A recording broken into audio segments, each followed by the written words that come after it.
going back to the pre-match warmups, one of the discussions that we've had this year is, okay, since we can't do both teams sharing the court like we've done in the men's game, what are we going to do? So we have to do some version of what the women do, where one team gets the whole court. So how are we going to do that? And it was in our conference, for some reason, we ended up with doing 3 rounds of 5 minutes. There was talk about doing 10-10, 5-5, but we broke that up. And I keep looking at it. And clearly this comes from my experience being over in Europe, where things that warm-ups are done pretty straightforward, 10 minutes, boom, let's go. And I'm just like, this is a lot of warming up going. What are we going to do with all this time? So far, we've just done the 5-5-5-5 in our non-conference, because other conferences are shortening it up. But this weekend we have to do the first time in conference, the 3 rounds. And I was talking to my guys. I'm like, what do you want to do for that third 5 minutes? So it's like, there's some talk about, well, let's play triples, or except I'm only going to have 8 guys. So I don't know how you work. I don't know how you play triples with 8 guys. I was like, I don't know if that's going to work. So we're probably just going to add another segment of serve and pass in there. But it's just, how much warm-up is too much warm-up, because there is a fatigue element to this for all, especially the intensity levels that some programs go at during that 60 minutes from when the clock starts, and in cases where teams have like a serve and pass period before that, and not like in the morning, but before the game. I've seen them going at it in 6v6 scrimmages like it's, a midweek practice, and then they're supposed to turn around in 30 minutes and start a warm-up all over again. You're going, okay, somewhere there needs to be a trade-off here. Yeah, and well, it's certainly a really interesting topic, because as I kind of think through it as you're talking about it, like switching up how you're doing warm-up, how you're filling these kind of area gaps. Because when you look at volleyball specifically, all right, we know it's a plyometric, like neurologically intensive sport, meaning like your front row players are doing maximal effort jumps often, right?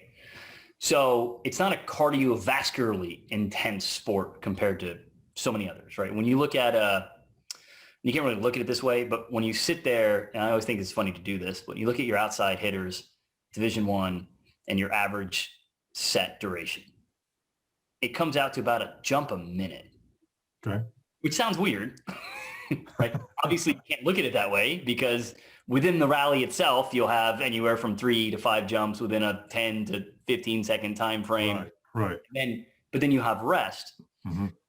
So the heart rate, has chances. When you look at HRV research, right? It gets to calm and go up and calm and go up. You're not really worried about that side of fatigue. You're worried more about almost that, muscle innervation to be able to fire and jump high. Right. Style fatigue, that rapid pulse. So when you look at the warm-up, you need a little bit of that, obviously, to get ready to go. And like we discussed, you may find some players need more than others. Right. And respond better. So if you're kind of looking to fill the gap, yeah, I mean, I would, off the cuff here, I would think, I'm just going to do some more volleyball-specific dynamic warm-up that specifically doesn't involve maximal jumping. Yeah. Right? Most programs, before the match starts, their hitters and blockers have jumped between 25 and 40 times on average. Okay. And that's pretty much across the board. Right. 25 to 40. So I usually just say 30 times. So whenever I just look at match data, I would say plus 30, and that gives you your jump load for the day. And not to say that that's good or bad, right? We don't know. We don't have programs who I wouldn't jump 5 times. Like maybe 30 is enough. Maybe one kid needs 45 jumps. Yeah.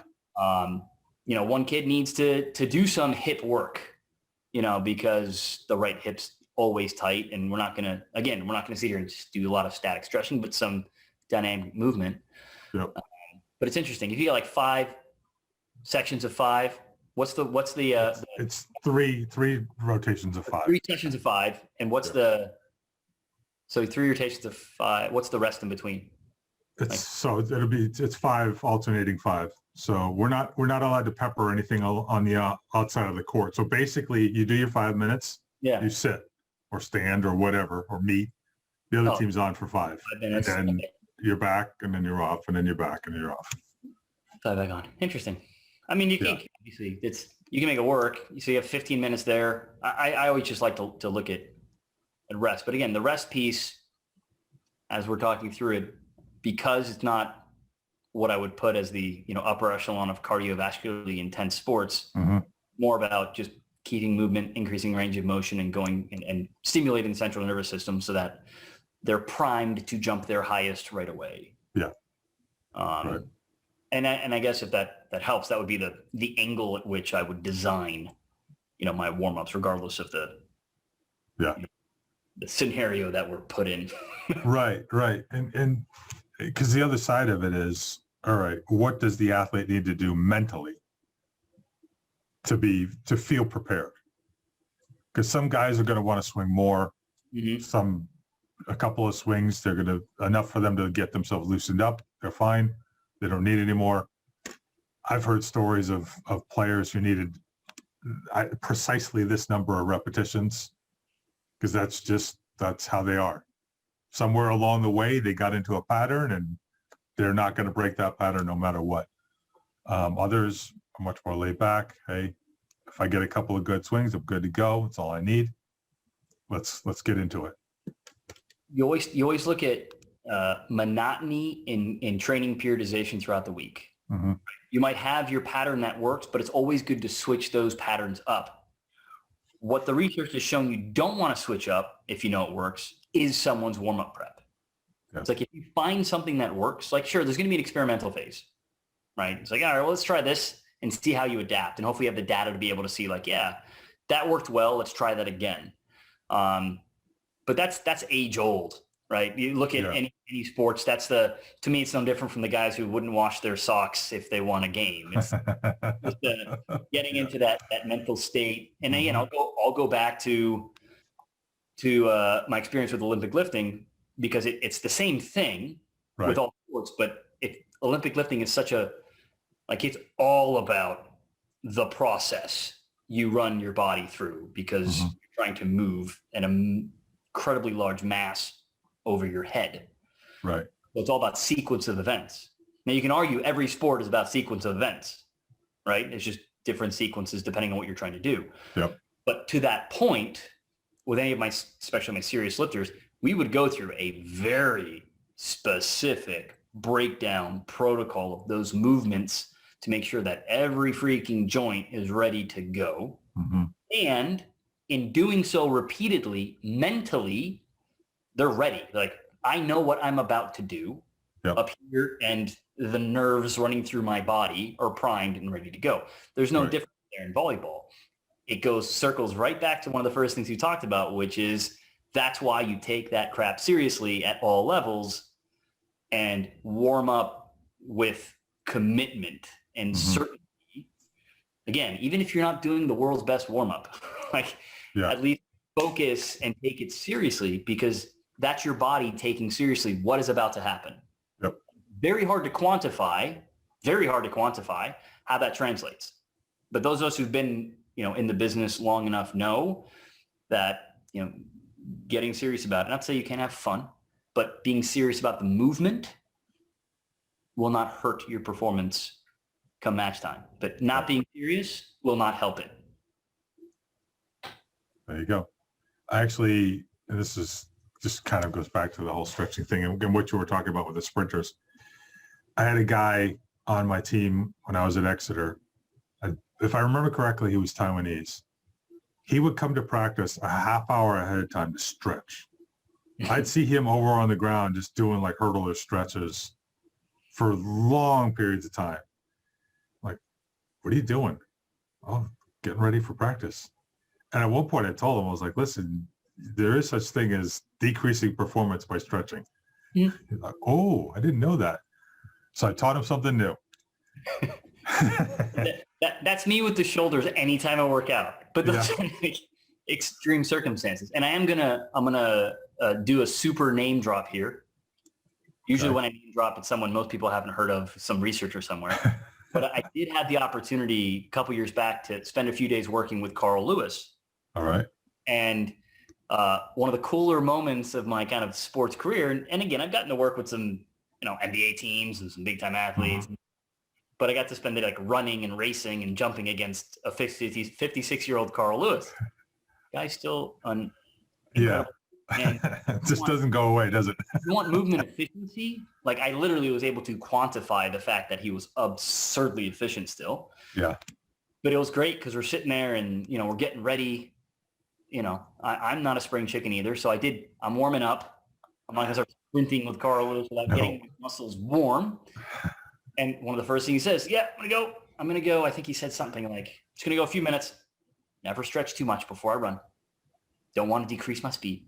And it's like, you could see him going back to his Olympic days, and he's still machining. He's a track and field coach at University of Houston. Okay. I will tell you this: it's one of the almost fairly rare instances where one of the elite athletes is actually one heck of a coach. Yeah. Quite impressive. But when they were doing their warm-ups, it was very specific, regimented. Mm-hmm. And as an exercise, I'm like, why are you doing this? Why are you doing this? Why are you doing this? And he's just like, boom, boom, boom, boom, boom. I love it when people can tell me why they're doing that. If you don't know why, either figure it out or change it. Yeah, exactly.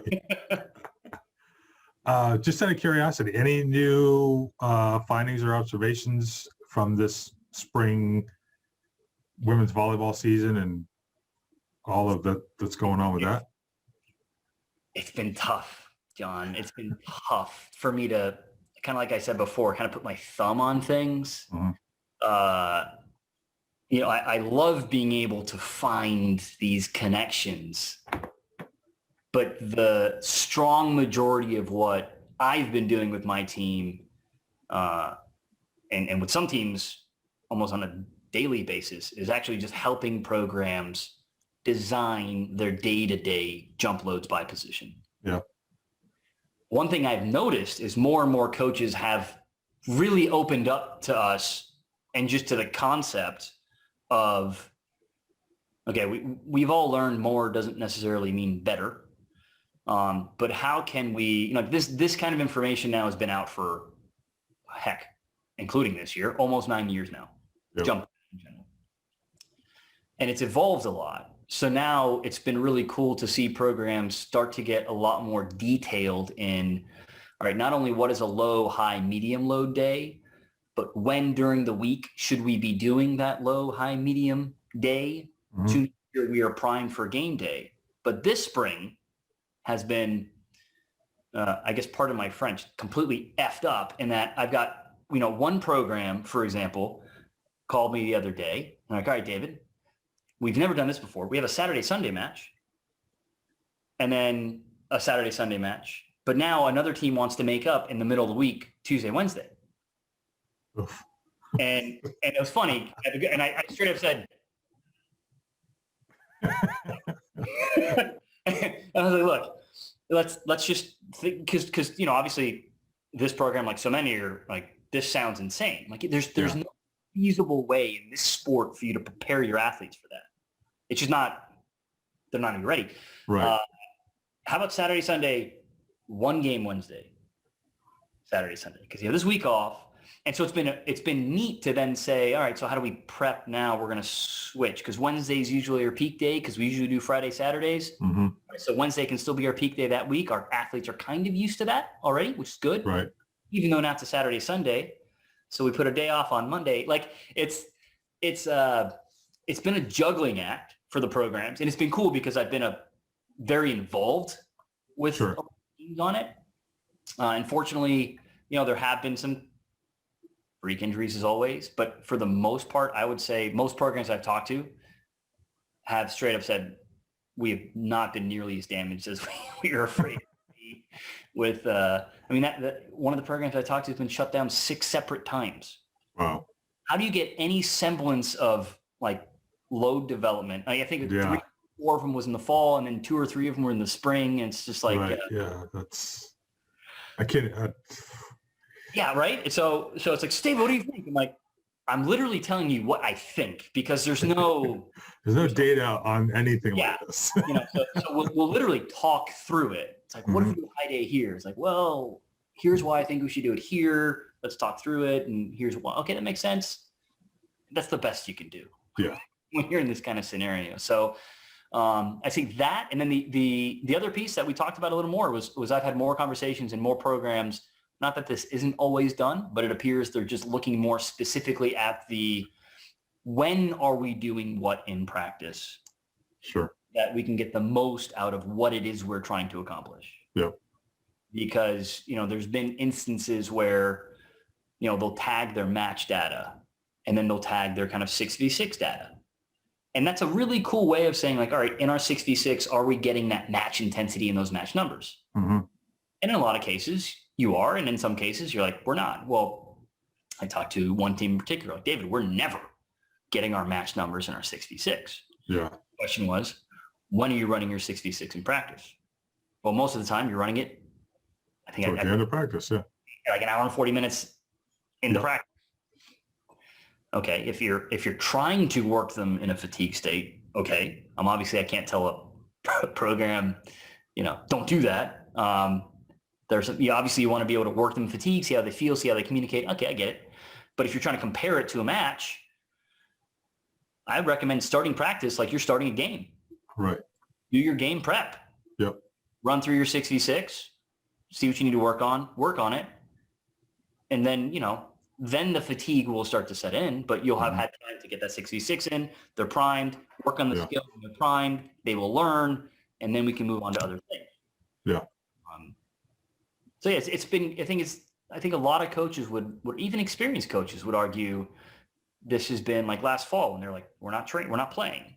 Mm-hmm. So let's do some experimentation on periodization, on when we do what, like in practice, during practice, at what parts of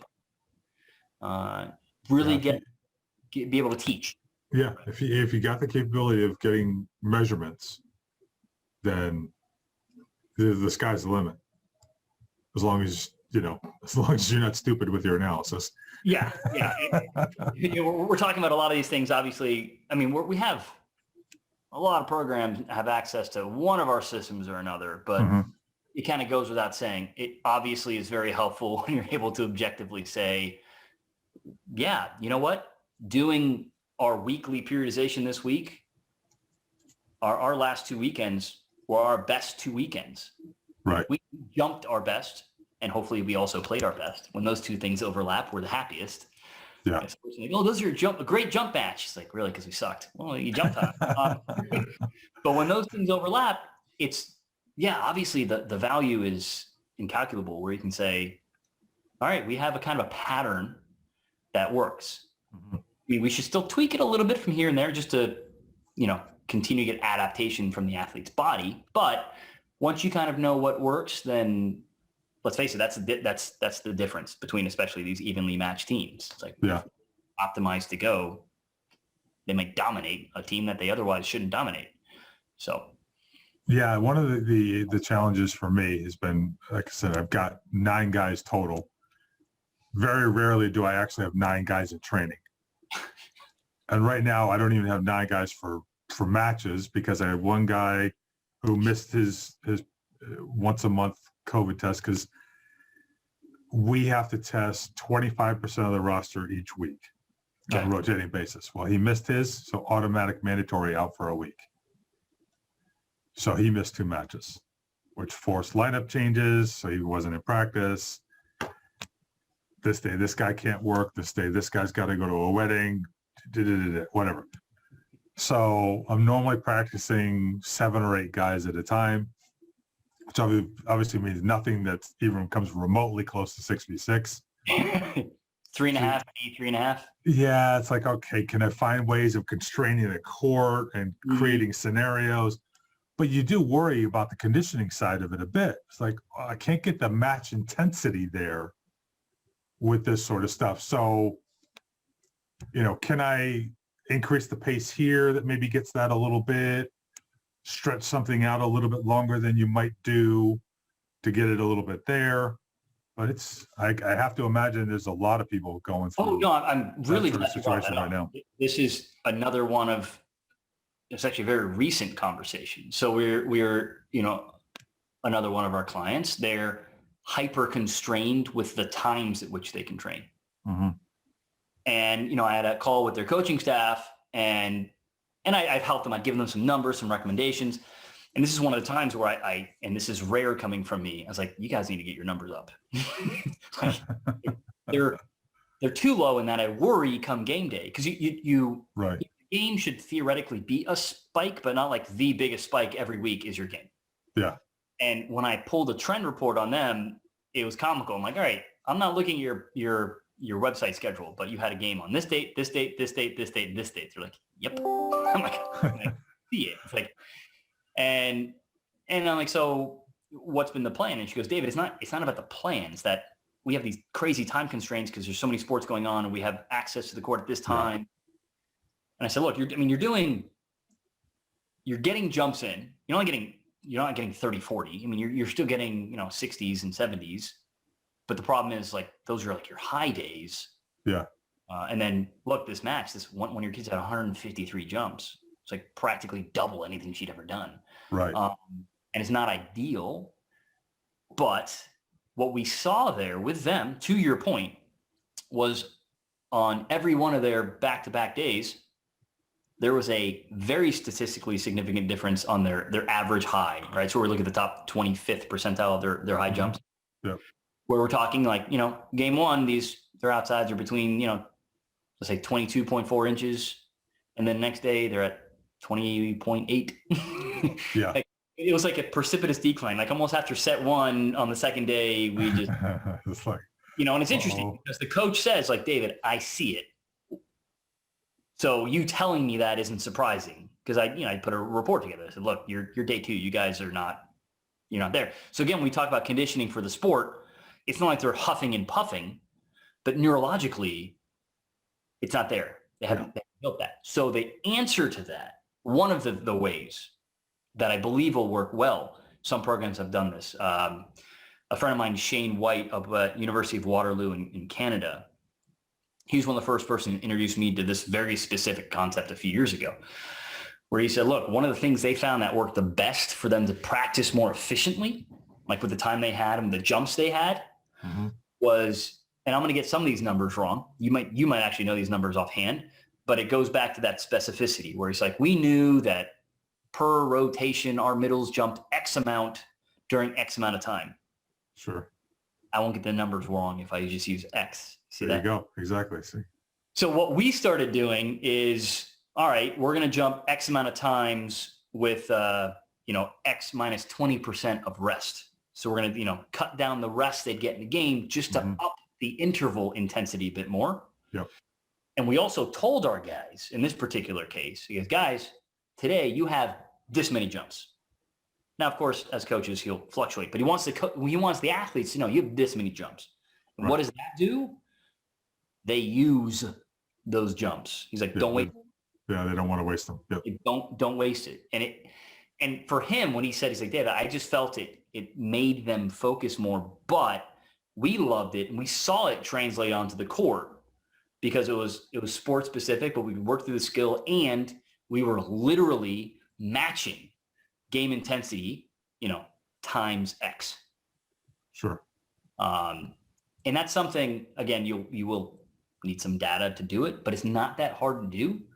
I've talked to quite a few of our women's programs and we're putting together some numbers there so that they can be more more specific. Some programs want to do it based on time. Some programs want to do it based on number of jumps, whatever. But being efficient in how you use that in the interval aspect to mimic a game, I think is one way that a program that's hyper limited can get closer to what you need to do.